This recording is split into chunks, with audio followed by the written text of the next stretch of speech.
আসসালামু আলাইকুম। প্রিয় দর্শক, অন্নমঞ্চের আলোচনায় আপনাদের সকলকে আমন্ত্রণ জানাচ্ছি। প্রধানমন্ত্রী তারেক রহমান জানেন, বিএনপি জানে যে বড় অনেক তথ্য আছে শাহাবুদ্দিন চুপ্পুর কাছে। এমনকি 5ই আগস্টের পর শাহাবুদ্দিন চুপ্পুর সাথে তারেক রহমানের যখন যোগাযোগ সৃষ্টি হলো, কি নির্দেশনা এলো, কি পরামর্শ এলো তারেক রহমানের তরফে তার কাছ থেকে, তারেক রহমান এবং রাষ্ট্রপতি যে একই কথায় চলবেন, মানে তারেক রহমানের কথাই যে রাষ্ট্রপতি চলবেন, সেনাপ্রধান ওয়াকারুজ্জামান চলবেন, এমন একটা পরিস্থিতি কখন থেকে ঠিক হলো? সত্যিই কি তাদের যোগাযোগটা 5ই আগস্টের পর থেকেই শুরু হলো? বাংলাদেশের সদ্য পদত্যাগী রাষ্ট্রপতি শাহাবুদ্দিন চুপ্পু এমন এক ব্যক্তি যাকে চুপ করিয়ে রাখা 2024-এর 5ই আগস্টের পর থেকে মোটামুটি অসম্ভব ছিল। বঙ্গভবনের ভেতর দারুণ সুরক্ষায় যে রাষ্ট্রপতিরা থাকেন তারা সাধারণত একটা নীরব জীবনযাপন করেন। রাষ্ট্রপতি পদে থাকা অবস্থায় সাক্ষাৎকারের পর সাক্ষাৎকার দিচ্ছেন, কিংবা নানা জায়গায় টেলিফোন ধরে এমন সব মন্তব্য করছেন যেসব মন্তব্যের সূত্রে সাংবাদিকেরা ফেসবুক স্ট্যাটাস দিচ্ছেন, সাংবাদিকেরা খবর করছেন এবং বলছেন যে সরাসরি রাষ্ট্রপতির সঙ্গেই তাদের কথা হয়েছে। এগুলো মানে একেবারেই আনপ্রেসিডেন্টেড বা অভূতপূর্ব ঘটনা হিসেবে অভিহিত করা যায়। বিএনপি সরকার, তারেক রহমান সরকার জানেন এই শাহাবুদ্দিন চুপ্পু হচ্ছেন সেই ব্যক্তি যিনি 5ই আগস্ট 2024-এর পর থেকে নিজেকে একটা ভিকটিম বা একটা চাপে আছেন, নানা রকম ঝামেলায় আছেন, বিপর্যস্ত অবস্থায় আছেন বলে বর্ণনা করেছেন বটে, কিন্তু সেটা নিজ মুখে দেশি বিদেশি সংবাদ মাধ্যমকে জানান দিয়েছেন এবং নিয়মিতভাবে একেবারে তারকা খ্যাতি সম্পন্ন সম্পাদকদের থেকে শুরু করে বাংলাদেশের বহু সাংবাদিকের সঙ্গে তিনি নিয়মিতভাবে যোগাযোগ রেখেছেন। শাহাবুদ্দিন চুপ্পু নিজেই সেই ব্যক্তি যে ব্যক্তি ডিসেম্বর মাসে রয়টার্সকে এমন একটা অবস্থায় একটা বিস্তারিত সাক্ষাৎকার দিয়ে তিনি যে নির্বাচিত সরকার এলে পদত্যাগে প্রস্তুত এটা জানিয়ে দিলেন, তিনি ভালো নাই বলে দিলেন এবং সেনাপ্রধান ওয়াকারুজ্জামানই তাকে দেখে রেখেছেন, তাকে সাহস দিচ্ছেন, তাকে সবসময় সমর্থন যোগাচ্ছেন, এটা জানালেন। এবং এটাও জানালেন যে সেনাপ্রধান ওয়াকারুজ্জামান এমন এক ব্যক্তি যিনি আসলে নিজে ক্ষমতায় চলে যেতে চান না, তিনি নির্বাচনের মাধ্যমে একটা সরকারের কাছে ক্ষমতা হস্তান্তর করতে চায়, যিনি নিজেই ওই রয়টার্সের সঙ্গে সাক্ষাৎকারে জানালেন, তাকে যখন জিজ্ঞেস করা হলো শেখ হাসিনার সঙ্গে যোগাযোগ হয়, তিনি তার কোনো সরাসরি উত্তর দিলেন না। তিনি বললেন যে তিনি রাষ্ট্রপতি হিসেবে দায়িত্ব নেওয়ার পর থেকে সব সময় নিরপেক্ষভাবে দায়িত্ব পালন করেছেন। কিন্তু সত্যিই কি তিনি নিরপেক্ষভাবে দায়িত্ব পালন করেছেন? আবার দেখেন, তারেক রহমান সরকার গঠিত হলো তার পরপরই তিনি কালের কণ্ঠ পত্রিকা, বাংলাদেশের একটি শীর্ষস্থানীয় পত্রিকার সাংবাদিককে ডেকে এনে একেবারে ধারাবাহিক সাক্ষাৎকার দিলেন, বিস্তারিত বললেন। একদিকে রয়টার্সকে বলে দিয়েছিলেন অন্তর্বর্তীকালীন সরকার কি কি অপমান করছে তাকে, আবারও কালের কণ্ঠকে ডেকে এনে বললেন শুধু সেনা প্রধান নয়, বিএনপি প্রধান তারেক রহমানও 5ই আগস্টের পর থেকে তার সঙ্গে যোগাযোগ রক্ষা করেছেন, তাকে সাহস দিয়েছেন, সমর্থন দিয়েছেন এবং সে কারণেই তিনি সংবিধান রক্ষা করে বঙ্গভবনে টিকে থাকতে পেরেছেন।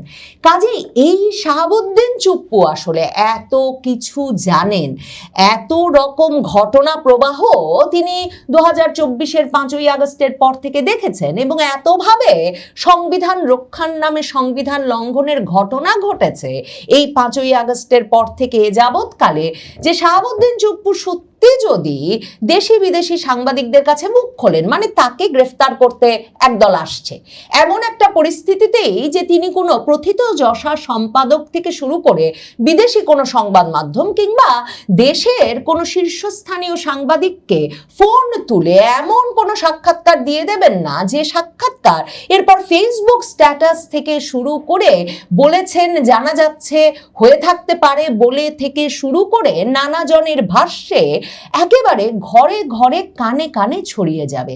শাহাবুদ্দিন চুপ্পুকে নিয়ে বিএনপির তারেক রহমানের ভয় সবচেয়ে বেশি এটা যে তিনি চুপ থাকবেন কিনা।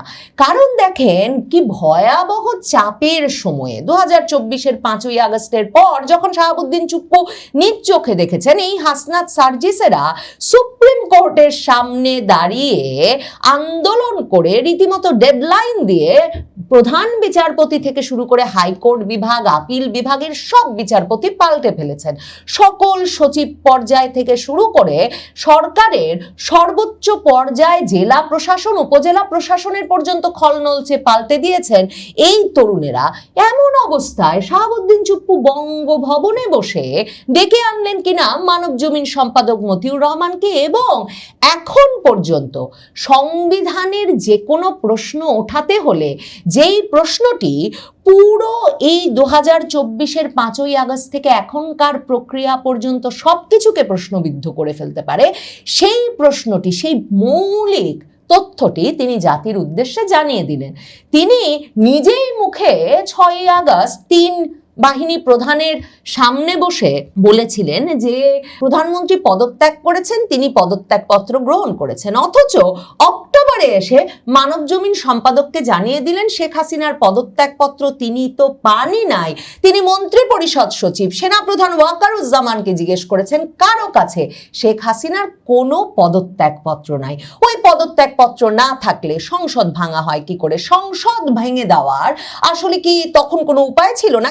আর ওই যে সুপ্রিম কোর্টের যে রেফারেন্সের ভিত্তিতে নাকি তিনি অন্তর্বর্তীকালীন সরকার গঠন করেছেন, সেটা গঠন করবার সাংবিধানিক ভিত্তি কোথায়? মানে সংবিধানের কোথাও এমন কোনো উপদেষ্টা পরিষদ গঠনের কোনো নিয়ম নীতি ছিল না। তার উপর সুপ্রিম কোর্টের রেফারেন্সের যে কথা তিনি বলছেন, সুপ্রিম কোর্টের মানে প্রধান বিচারপতি থেকে শুরু করে আপিল বিভাগের বিচারপতিদের বেশ কয়েকজন যে তখন সেনা হেফাজতে নিরাপদ আশ্রয় ছিলেন, পরে সেনাবাহিনীর তরফেই সে খবর প্রকাশ করা হলো। এখন ওয়াকারুজ্জামান এবং রাষ্ট্রপতি যদি এতই ঘনিষ্ঠভাবে সংবিধান রক্ষায়, স্থিতিশীলতা রক্ষায় কাজ করেন, তাহলে এসব তথ্যগুলো তারা জায়গা মতো ছেড়ে দিলেন কেন? প্রায় তারেক রহমান, প্রধানমন্ত্রী তারেক রহমান জানেন, বিএনপি জানে যে বড় অনেক তথ্য আছে শাহাবুদ্দিন চুপ্পুর কাছে। এমনকি 5ই আগস্টের পর শাহাবুদ্দিন চুপ্পুর সাথে তারেক রহমানের যখন যোগাযোগ সৃষ্টি হলো, কি নির্দেশনা এলো, কি পরামর্শ এলো তারেক রহমানের তরফে তার কাছ থেকে, তারেক রহমান এবং রাষ্ট্রপতি যে একই কথায় চলবেন, মানে তারেক রহমানের কথাই যে রাষ্ট্রপতি চলবেন, সেনাপ্রধান ওয়াকারুজ্জামান চলবেন, এমন একটা পরিস্থিতি কখন থেকে ঠিক হলো? সত্যিই কি তাদের যোগাযোগটা 5ই আগস্টের পর থেকেই শুরু হলো, নাকি বঙ্গভবনে এই শেখ হাসিনা বিরোধী, আওয়ামী লীগ বিরোধী রাজনৈতিক পক্ষগুলোর সঙ্গে যোগাযোগ এর আগে থেকেই সৃষ্টি হয়েছিল? এরপর বলেন তো যে বারবার যখন হাসনাত, সার্জিস, নাহিদ ইসলামরা হুঙ্কার তুলে বলছেন, জামায়াতে ইসলামী বলছে যে নির্বাচনটাই মূল লক্ষ্য নয়, আগে সংস্কার করতে হবে, তখন এই আগে সংস্কার থেকে আগে নির্বাচনের পথে নিতে যে রাষ্ট্রপতিকে টিকিয়ে রাখতে হবে, সংবিধান টিকিয়ে রাখার নামে এই পুরো পরিস্থিতিটা তৈরি করতে কার পরামর্শে, কারা কারা কথা বলে এগুলো হলো? মানে রাষ্ট্রপতি কি সত্যি একা নিরিবিলি বসেছিলেন, নাকি একটার পর একটা ঘটনা যখন ঘটছিল, পদক্ষেপ যখন নেওয়া হচ্ছিল, তখন নিয়মিতভাবে তাদের মধ্যে আলোচনা হয়েছে? নিয়মিতভাবে তাদের মধ্যে যখন আলোচনা হয়েছে, তখন ইউনূস সরকার সম্পর্কে কি মনোভাব প্রকাশ করেছেন তারেক রহমান? তারেক রহমান কখন জানতে পারলেন যে তার মা মৃত্যুশয্যায়, তিনি দেশে আসতে পারবেন না, এটা জেনে দেশবাসীকে তো জানিয়ে দিয়েছিলেন যে দেশে আসাটা তার উপর নির্ভর করে না। কখন তিনি দেশে আসতে পারবেন সেটা নিশ্চিত হলো, এবং সেই গ্রিন সিগন্যাল পৌঁছে গেল রাষ্ট্রপতি সেনাপ্রধানের কাছে, নাকি সেনাপ্রধানের কাছ থেকেই সেই গ্রিন সিগন্যাল এসেছিল? এরকম এত এত প্রশ্ন আছে যেগুলোর অনেক কিছুর উত্তর খুব স্বাভাবিকভাবে একজন কেন্দ্রীয় চরিত্র হিসেবে, যিনি কিনা বঙ্গভবন ধরে রেখেছেন, সংবিধান ধরে রেখেছেন, শেষ পর্যন্ত নির্বাচনটা করিয়ে তারেক রহমান সরকারকে ক্ষমতায় আনতে, যেটা কিন্তু তিনি পদত্যাগপত্রে লিখেছেন যে তিনি সংবিধান রক্ষা করেছেন বলেই একটা নির্বাচন করে নির্বাচিত সরকারের হাতে ক্ষমতা দেওয়া গেছে। কি কি না করলে, তিনি যা যা না করলে সংসদটা আর গঠিত হতে পারতো না, সেটা শাহাবুদ্দিন চুপ্পু যদি সত্যি ফাঁস করে দেন দেশি বিদেশি মিডিয়ার সামনে, কিংবা তারেক রহমানের সঙ্গে তার কি কি শর্তে আলাপ হয়েছিল, নিশ্চয়ই শাহাবুদ্দিন চুপ্পু নির্বাচনের আগেও বলেছেন যে আপনার সমর্থনেই আমরা কাজ করছি, এ কারণে যে আমাদের একটা সেফ এক্সিট লাগবে। সেফ এক্সিটের আলাপটাই বা কখন প্রথম হয়ে গিয়েছিল? এসব কথা যদি সত্যি শাহাবুদ্দিন শাহাবুদ্দিন চুপ্পু বলে দেন, শাহাবুদ্দিন চুপ্পুকে একবার জেলে নিলে তার ভাগ্যে কি আছে, অন্তত জামিন যে নাই, সহজে মুক্তি যে নাই, সেটা পরিষ্কার। ইউনূস আমল থেকে ধরা পড়া সাবেক প্রধান বিচারপতি, সাবেক প্রধান নির্বাচন কমিশনার থেকে শুরু করে নানা পদে উচ্চ পদে থাকা ব্যক্তিবর্গের পরিণতিতে। কিন্তু শাহাবুদ্দিন চুপ্পু যে তারেক রহমান সরকারের মাসনাদটাকে প্রশ্নবিদ্ধ করে, আরো প্রশ্নবিদ্ধ করে তবে জেলে যাবেন যদি জেলে যেতে হয়, সেটা বিএনপি সরকার বোঝে। শাহাবুদ্দিন চুপ্পু 3টি শর্ত দিয়েছেন। প্রথমত, তাকে 3 মাস নয় 6 মাস রাষ্ট্রের সর্বোচ্চ নিরাপত্তা সুরক্ষা দিতে হবে। এসএসএফ, প্রেসিডেন্টস গার্ড রেজিমেন্ট সহ সকল নিরাপত্তা সুরক্ষা দিতে হবে। কারণ দেখেন, এই যে প্রেসিডেন্ট বঙ্গভবন থেকে বের হলেই তাকে ঝুলিয়ে দেওয়া হবে শুলে, এই যাদের রাজনীতি, তারা কিন্তু রীতিমতো মানে এখনো জাতীয় নাগরিক পার্টি, মামুনুল হকের খেলাফত মজলিস সহ নানা দল এখনো বারবার বলছেন যে না না, পদত্যাগ করলে তো হবে না, গ্রেফতার করতে হবে, বিচারের মুখোমুখি করতে হবে। আমার দেশ পত্রিকা শিরোনাম করেছেন যে রাষ্ট্রপতি এখনো রাষ্ট্রীয় সুরক্ষার মধ্যে, যেন রাষ্ট্রীয় সুরক্ষায় না থাকলেই শাহাবুদ্দিন চুপ্পুকে এখন রাজপথে টেনে আনা যেত। দ্বিতীয় শর্ত যেটা শাহাবুদ্দিন চুপ্পু দিয়েছেন তারেক রহমানকে স্পষ্টভাবে, এবং যেটার একটা পটভূমি তিনি তার পদত্যাগ পত্রে প্রস্তুত করেছেন কঠিন কঠিন রোগের নাম বলে, সেটা হচ্ছে তাকে একেবারে অবারিতভাবে বিদেশ যাত্রার সুযোগ দিতে হবে। তিনি চিকিৎসার জন্য এখনই বিদেশ যেতে চান, প্রথমে সিঙ্গাপুর যেতে চান, পরে লন্ডন বা যে কোনো জায়গায় তিনি যেতে পারেন। তার বিদেশ যাত্রায় কোনো বাধা সৃষ্টি করা যাবে না। ধারণা করা যায় যে খুব শিগগিরই যে কোনো দিন হঠাৎ জানা যাবে তার চলে যাওয়ার পরপর কিংবা তার চলে যাওয়ার ঠিক আগে আগে যে চিকিৎসার জন্য শাহাবুদ্দিন চুপ্পু সপরিবারে বিদেশ যাত্রা করেছেন। তৃতীয় যেই শর্তটি শাহাবুদ্দিন চুপ্পু সবচেয়ে গুরুত্বের সঙ্গে দিয়েছেন, সেটা হচ্ছে শুধু তার বিরুদ্ধে নয়, তার পরিবারেরও কোনো সদস্যের বিরুদ্ধে। তিনি রাষ্ট্রপতি থাকাকালে তো দায় মুক্তি পানই, তিনি রাষ্ট্রপতি থাকার আগে দুর্নীতি দমন কমিশনের কমিশনার হিসেবে কিংবা তার এসালম কানেকশন নিয়ে, মানে কোনো বিষয়ে তার বিরুদ্ধে কোনো ফৌজদারি বা দেওয়ানি মানে সিভিল বা ক্রিমিনাল কোনো মামলা আনা যাবে না। এই শর্ত 3টি তারেক রহমানকে সুস্পষ্টভাবে দিয়ে তারপর শাহাবুদ্দিন চুপ্পু পদত্যাগ করেছেন, এবং সে কারণেই যারা বিএনপি সরকারকে খুশি করতেই দ্রুত ট্রাইব্যুনালে ছুটে গেছেন এবং রাষ্ট্রপতি শাহাবুদ্দিন চুপ্পু, রাষ্ট্রপতি আব্দুল হামিদ দুজনের বিরুদ্ধেই মামলা ঠুকে দিয়েছেন, মানে অভিযোগ ঠুকে দিয়েছেন। এরা জুলাই কাণ্ড, শাপলা কাণ্ড, নানা রকম কর্মকাণ্ডের সঙ্গে জড়িত ছিলেন, উস্কানি দিয়েছেন, প্ররোচনা দিয়েছেন। সেই ট্রাইব্যুনালের মামলা কিংবা জুলাই হত্যা মামলায় পর্যন্ত শাহাবুদ্দিন চুপ্পুকে জড়িত করে কিন্তু থানায় গেছেন কেউ কেউ। এমনকি দুর্নীতি দমন কমিশনে তার এসালম কানেকশন নিয়ে, ইসলামী ব্যাংকের অনিয়ম কানেকশন নিয়ে তদন্ত শুরু হয়েছে, এসব খবর পত্রপত্রিকায় বেরোচ্ছে বটে, কিন্তু স্বরাষ্ট্রমন্ত্রী সালাউদ্দিন আহমেদ বলছেন সরকার এখন পর্যন্ত সাবেক রাষ্ট্রপতি শাহাবুদ্দিন চুপ্পুকে গ্রেফতার করার মতো কিছু পায় নাই, এবং এই যে ভারপ্রাপ্ত রাষ্ট্রপতি হয়েছেন যিনি হাফিজউদ্দিন আহমেদ, তিনি বলেছেন যে তিনি আগের সরকারের আমলে, স্বৈরাচারী সরকারের আমলে নিযুক্ত ছিলেন বটে, কিন্তু তিনি তো আমাদেরই এতদিন ধরে সমর্থন দিয়ে এসেছেন। কি কি পরিস্থিতিতে কোন কোন পরামর্শ মেনে রাষ্ট্রপতি পদে থাকা শাহাবুদ্দিন চুপ্পু বিএনপিকে নির্বাচনে জিতিয়ে আনতে কাজ করেছেন, সেটা বিএনপি প্রধান তারেক রহমান জানেন। বিএনপি প্রধান তারেক রহমান জানেন যে এরই মধ্যে জামায়াতে ইসলামী জাতীয় নাগরিক পার্টি স্পষ্টভাবেই বলে যে ইউনূস সরকার তাদের সঙ্গে বেইমানি করেছে।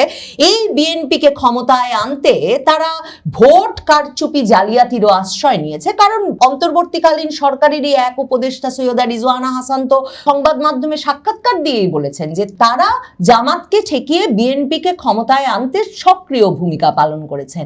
এই পরিস্থিতিতে সে খবরে আরো বাতাস দিতে যাতে শাহাবুদ্দিন চুপ্পু কোনো ভূমিকা না রাখেন এবং রাজপথের বিরোধী দল জামাত, জাতীয় নাগরিক পার্টি, খেলাফত মজলিস এদেরকে খেপিয়ে না তোলেন, সেজন্যই তারেক রহমান আর শাহাবুদ্দিন চুপ্পুর বোঝাপড়া হয়ে গেছে।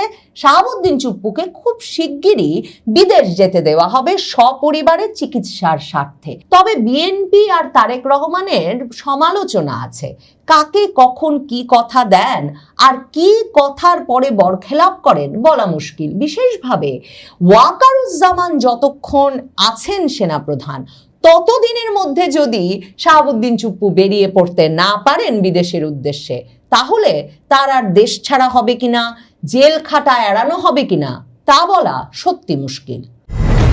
বাংলাদেশের সংবাদ মাধ্যম থেকে শুরু করে রাজনৈতিক মহলে দেশটির 22তম রাষ্ট্রপতির পদত্যাগ নিয়ে এখনো নানা ধরনের আলোচনা চলছে। তার পদত্যাগের ইস্যুটি চাঙ্গা হওয়ার শুরুতে কেন রাষ্ট্রপতির পদ থেকে তিনি সরলেন সে আলোচনাটাই ছিল মুখ্য। আর পদত্যাগের পর রাষ্ট্রপতি বিএনপি সরকারের সাথে সমঝোতার ভিত্তিতে পদ ছেড়েছেন কিনা সে আলোচনাটা বড় হয়ে উঠেছে। সাথে বিরোধীদের দাবির মুখে সাবেক রাষ্ট্রপতি মোহাম্মদ শাহাবুদ্দিনের বিরুদ্ধে কোনো আইনগত ব্যবস্থা নেওয়া হচ্ছে কিনা তা নিয়েও নানা মহলে আলোচনা হচ্ছে। বলা হচ্ছে পারস্পরিক সমঝোতার ভিত্তিতেই সাংবিধানিক প্রক্রিয়া অনুসরণ করে রাষ্ট্রপতির পদ থেকে ইস্তফা দিয়েছেন মোহাম্মদ শাহাবুদ্দিন। প্রশ্ন হলো, সেই সমঝোতার পয়েন্টগুলো কি? বাংলাদেশের সংবাদ মাধ্যমের খবরে ও রাজনৈতিক মহলের আলোচনায় বলা হচ্ছে, আইনি দিক থেকে ঝামেলায় না ফেলা এবং অবাধে বিদেশে যাওয়ার শর্তে মোহাম্মদ শাহাবুদ্দিন পদত্যাগ করেছেন। সাবেক রাষ্ট্রপতির ঘনিষ্ঠজন এবং সরকারের শীর্ষ মহলের 3টি সূত্র থেকে নিশ্চিত হওয়া গেছে, সরকারের পক্ষ থেকে রাষ্ট্রপতিকে সরিয়ে দেওয়ার সিদ্ধান্তের পর মোহাম্মদ শাহাবুদ্দিন জানতেন তাকে খুব দ্রুত সরে যেতে হবে। সে কারণে তিনি প্রায় 2 সপ্তাহ আগেই প্রস্তুতি নিয়ে রেখেছিলেন। কারণ রাষ্ট্রপতি নিজ থেকে না সরলে সরকার অভিশংসনের পথে হাঁটতে পারত, যেটি হতো সাবেক রাষ্ট্রপতির জন্য চরম অবমাননাকর। তাহলে কি আদৌ কোনো সমঝোতা হয়েছে, নাকি বাধ্য হয়ে পদত্যাগ করেছেন রাষ্ট্রপতি? ওই সূত্রগুলো বলছে সমঝোতা হয়েছে, তবে সেটি এক পক্ষে নয় বরং 2 পক্ষ থেকে 3টি শর্ত মেনে চলার ভিত্তিতে সমঝোতা হয়েছে। মানে সাবেক রাষ্ট্রপতির পক্ষ থেকে যেমন শর্ত আছে, তেমনি বিনিময়ে সরকারের পক্ষ থেকেও শর্ত আছে এই সমঝোতায়। আর এই সমঝোতার শর্তগুলো নিরীক্ষেই সরকারের শীর্ষ মহল থেকে রাষ্ট্রপতির পদত্যাগ আর তার বিরুদ্ধে মামলা বিচার নিয়ে কথা বলা হচ্ছে। বিস্তারিত জানতে চলুন যাওয়া যাক বিশ্লেষণে।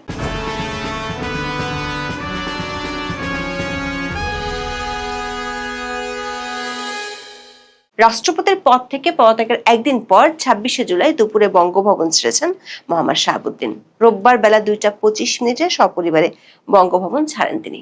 বাংলাদেশের সংবাদ মাধ্যমগুলোর খবরে বলা হয়েছে, রাজধানীর গুলশানের 123 নম্বর সড়কে নিজ বাসায় উঠেছেন তিনি। সাবেক রাষ্ট্রপতি যখন বঙ্গভবন ছাড়ছিলেন, তখনই বাংলাদেশের আন্তর্জাতিক অপরাধ ট্রাইব্যুনালে তার বিরুদ্ধে অভিযোগ দায়ের করা হয়। সংবাদ মাধ্যমের খবরে বলা হয়েছে, জুলাই গণঅভ্যুত্থানের সংগঠিত মানবতা বিরোধী অপরাধ এবং তৎকালীন সময় নীরব থেকে আওয়ামী লীগ সরকারকে সহায়তার অভিযোগে সাবেক 2 রাষ্ট্রপতি মোহাম্মদ শাহাবুদ্দিন ও আব্দুল হামিদের বিরুদ্ধে আন্তর্জাতিক অপরাধ ট্রাইব্যুনালে আলাদা 2টি অভিযোগ দায়ের করা হয়েছে। বাংলাদেশ আজাদ পার্টির পক্ষে অভিযোগ দায়েরের পর বিষয়টি গণমাধ্যমকে নিশ্চিত করেন অবসরপ্রাপ্ত কর্নেল হাসিনুর রহমান। তিনি বলেন, সদ্য সাবেক রাষ্ট্রপতি মোহাম্মদ শাহাবুদ্দিন ও সাবেক রাষ্ট্রপতি আব্দুল হামিদের বিরুদ্ধে মানবতা বিরোধী অপরাধের তদন্ত চেয়ে অভিযোগ দাখিল করা হয়েছে। অপরাধগুলোতে তার মৌন সম্মতি থাকায় এবং ফ্যাসিবাদের সুবিধাভোগী হিসেবে কাজ করায় এই অভিযোগ আনা হয়েছে। মোহাম্মদ শাহাবুদ্দিন বঙ্গভবন ছাড়ার আগে পদত্যাগের পর থেকে তার বিরোধী পক্ষগুলো থেকে তাকে গ্রেফতার ও বিচার দাবি করে আসছে। যদিও বাংলাদেশের সংবিধানের 51 অনুচ্ছেদে রাষ্ট্রপতির দায় মুক্তি দেওয়া হয়েছে দায়িত্বকালীন সময় এবং কাজের জন্য। 51 নম্বর অনুচ্ছেদে বলা হয়েছে, রাষ্ট্রপতি তার দায়িত্ব পালনকালে কোনো কাজের জন্য তাকে কোনো আদালতে জবাবদিহি করতে হবে না। আবার 51-2 নম্বর অনুচ্ছেদে বলা হয়েছে, রাষ্ট্রপতি পদে থাকা অবস্থায় তার বিরুদ্ধে কোনো আদালতে কোনো ধরনের ফৌজদারি মামলা দায়ের বা চালু রাখা যাবে না। তাকে গ্রেফতার বা কারাগারে পাঠাতে কোনো আদালত পরোয়ানা জারি করতে পারবে না। সরকার শীর্ষ মহল থেকে বিষয়টি তুলে ধরা হয়েছে। বাংলাদেশের স্বরাষ্ট্র ও আইনমন্ত্রী দুজনেই সাংবাদিকদের সাথে আলাপকালে সংবিধানের এই বিধানের কথা উল্লেখ করেছেন। বিরোধী পক্ষের অভিযোগ, মোহাম্মদ শাহাবুদ্দিন সমঝোতার মাধ্যমে পদত্যাগ করেছেন এবং সরকার তাকে সেফ এক্সিট দিতে চায়।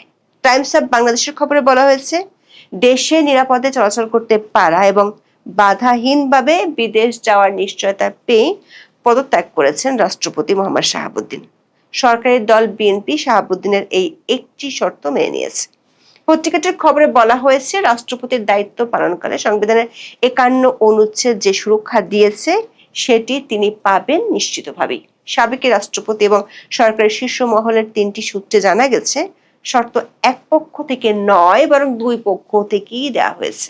মোহাম্মদ শাহাবুদ্দিনের পক্ষ থেকে শর্ত ছিল কোনো ধরনের আইনি ঝামেলায় না জড়ানো এবং চিকিৎসার জন্য সপরিবারে দ্রুত বিদেশ যেতে দেওয়া। আর সরকারের পক্ষ থেকে শর্ত ছিল পদত্যাগের পর মুখ বন্ধ রাখা, বিশেষ করে অন্তর্বর্তী সরকারের কর্মকাণ্ড নিয়ে। যেসব কর্মকাণ্ড নিয়ে মুখ খুললে বর্তমান সরকারও সাংবিধানিক এবং আইনি ঝামেলায় পড়তে পারে এবং এমন বিষয়ে সাংবাদিক সহ অন্য কোনো পক্ষকে কিছু না বলা।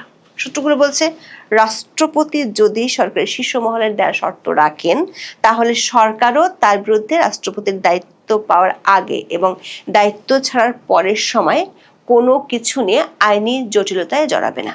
ইতিমধ্যে সরকারের শীর্ষ মহলের বক্তব্য এমন ইঙ্গিত মিলছে। যেমন স্বরাষ্ট্রমন্ত্রী সালাউদ্দিন আহমেদ বলেছেন, সাবেক রাষ্ট্রপতি শাহাবুদ্দিনের বিরুদ্ধে ওঠা অভিযোগ আমলে নেয়ার মতো কিছু নেই। এনসিপি সহ একাধিক বিরোধী রাজনৈতিক দল সদ্য সাবেক রাষ্ট্রপতি মোহাম্মদ শাহাবুদ্দিনকে দ্রুত গ্রেপ্তারের যে দাবি তুলেছে সে সম্পর্কে স্বরাষ্ট্রমন্ত্রী বলেছেন, এমন দাবি তোলার অধিকার যে কারো আছে, কিন্তু সরকারের এই দাবি আমলে নেওয়ার মতো কোনো বক্তব্য ওখানে নেই। এমনকি লন্ডন সফরে গিয়ে সাবেক প্রধানমন্ত্রী শেখ হাসিনার সাথে টেলিফোনে কথা বলেছেন বাংলাদেশের একটি পত্রিকায় এমন খবরকে একেবারেই উড়িয়ে দিয়েছেন স্বরাষ্ট্রমন্ত্রী। এ প্রসঙ্গে বিস্ময় প্রকাশ করে বলেছেন, আজকালকার ইন্টারনেটের দুনিয়ায় কারোর সাথে কথা বলার জন্য কি লন্ডন যেতে হয়? স্বরাষ্ট্রমন্ত্রী দাবি করেছেন এটা তার কাছে অলীক মনে হয়। কথা বলতে চাইলে ঢাকা থেকেও বলা যায় বলে মন্তব্য করেছেন সালাউদ্দিন আহমেদ, যেমনটা বিভিন্ন গণমাধ্যমকে সদ্য বিদায়ী রাষ্ট্রপতিও বলেছেন। সরকারি দলের একজন সিনিয়র নেতা নাম প্রকাশ না করার শর্তে বলেছেন, স্বরাষ্ট্রমন্ত্রীর বক্তব্য থেকে পরিষ্কার সাবেক রাষ্ট্রপতিকে অনাবশ্যক কোনো ঝামেলায় না জড়ানোর সিদ্ধান্ত সরকার নিয়েছে। সালাউদ্দিন আহমেদ বলেছেন, মোহাম্মদ শাহাবুদ্দিনের নিয়োগ আওয়ামী লীগ আমলে হলেও অন্তর্বর্তী এবং বিএনপি সরকারের আমলে তিনি সাংবিধানিক উপায়ে কাজ করেছেন এবং বিএনপি সরকারের প্রতি তার সমর্থন ছিল। সরকার একটি সূত্র বলছে, সমঝোতার অংশ হিসেবে শুধু রাষ্ট্রপতি পদে থাকার সময়ই নয়, তার আগে পরের ঘটনায় রাষ্ট্রপতির বিরুদ্ধে সরকার কোনো অবস্থানে যেতে চায় না, যদি মৌখিক সমঝোতার শর্ত সাবেক রাষ্ট্রপতি ভঙ্গ না করেন। সে ইঙ্গিত পাওয়া যাচ্ছে বাংলাদেশ ব্যাংকের কথাতেও।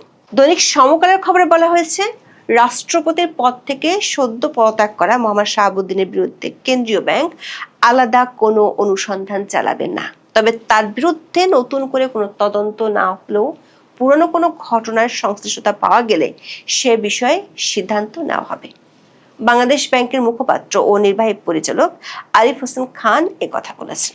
রোববার কেন্দ্রীয় ব্যাংকের সাংবাদিকদের তিনি বলেন, মোহাম্মদ শাহাবুদ্দিন সাংবিধানিকভাবে দেশের সর্বোচ্চ পদে দায়িত্ব পালন করেছেন, তাই তাকে লক্ষ্য করে ব্যক্তিগতভাবে আলাদা কোনো অনুসন্ধান বা তদন্ত পরিচালনার পরিকল্পনা নেই, যার অর্থ হলো রাষ্ট্রপতি পদে আসীন হওয়ার আগ পর্যন্ত তিনি দুদকের দায়িত্বে থাকা অবস্থায় বা ইসলামী ব্যাংকের পরিচালনা পর্ষদে থাকাকালীন তার কোনো অনিয়ম বা দুর্নীতি, এস আলম গ্রুপের সঙ্গে সংশ্লিষ্টতা সহ কোনো অনিয়মের বিষয়ে কোনো দায়িত্ব নিতে চায় না সরকার। ইসলামী ব্যাংকের নিয়ন্ত্রণ গ্রহণে সাবেক রাষ্ট্রপতি শাহাবুদ্দিনের সংশ্লিষ্টতার অভিযোগ নতুন করে আলোচনায় এসেছে।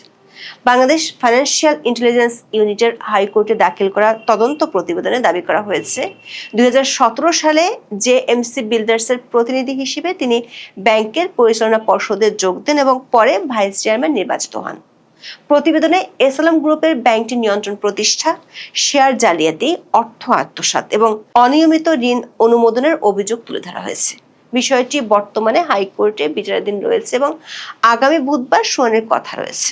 শুধু আইনি ঝামেলা থেকে রক্ষাই নয়, সরকার সাবেক রাষ্ট্রপতির প্রাপ্য সুবিধাগুলো নিশ্চিত করতে চায় যদি সরকারের শর্ত তিনি মানেন।